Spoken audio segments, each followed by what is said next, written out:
कांग्रेस नेता सैम पित्रोदा के बयान से सियासी घमासान छिड़ गया है।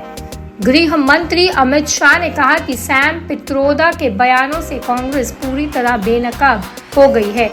उन्होंने कहा कि अब इनके मैनिफेस्टो बनाने में सैम पित्रोदा की अहम भूमिका है। अमित शाह ने कहा, जब मोदी जी ने ये मुद्दा उठाया तो पूरी कांग्रेस, राहुल गांधी, प्रियंका गांधी बैकफुट पर आ गए। मैं मानता हूँ कांग्रेस पार्टी अपने घोषणा पत्र से इस बात को वापस लेगी। सैम पित्रोदा के बयान को देश की जनता गंभीरता से ले। अमित शाह ने कहा, आज सैम पित्रोदा के बयान ने देश के सामने कांग्रेस का मकसद स्पष्ट कर दिया।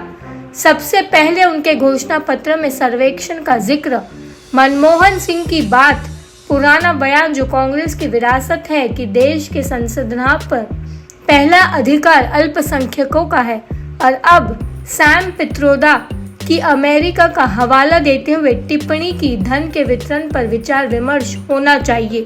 सैम पित्रोदा ने अमेरिका का हवाला देते हुए उन्होंने कहा कि 55% संपत्ति सरकारी खजाने में जाती है।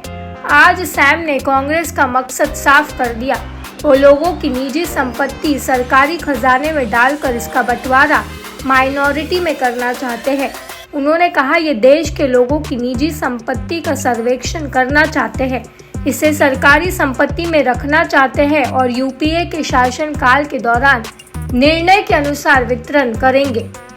कांग्रेस को या तो इसे अपने घोषणा पत्र से वापस लेना चाहिए या स्वीकार करना चाहिए कि ये वास्तव में उनका इरादा है।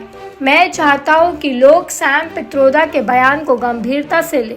उनकी मंशा अब सामने आ गई है, इसका संज्ञान लोगों को लेना चाहिए। कांग्रेस के वरिष्ठ नेता राहुल गांधी ने बीते दिनों एक बयान में कहा था कि अगर चुनाव बाद उनकी सरकार सत्ता में आई तो एक सर्वे कराया जाएगा और पता लगाया जाएगा कि किसके पास कितनी संपत्ति है। उनके इस बयान के बारे में जब सैम पित्रोदा से पूछा गया तो उन्होंने अमेरिका में लगने वाले विरासत टैक्स का जिक्र किया। पित्रोदा ने कहा कि अमेरिका में विरासत टैक्स लगता है। अगर किसी शख्स के पास $10 करोड़ की संपत्ति है, उसके मरने के बाद 45% संपत्ति उसके बच्चों को ट्रांसफर हो जाती है, जबकि 55% संपत्ति पर सरकार का मालिकाना हक हो जाता है।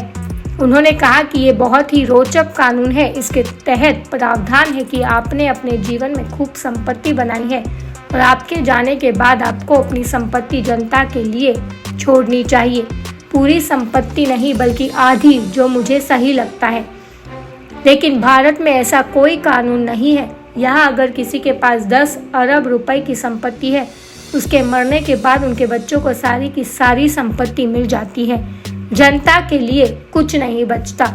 मुझे लगता है कि इस तरह के मुद्दों पर लोगों को चर्चा करनी चाहिए। मुझे नहीं पता कि इस चर्चा का निचोड़ क्या निकलेगा।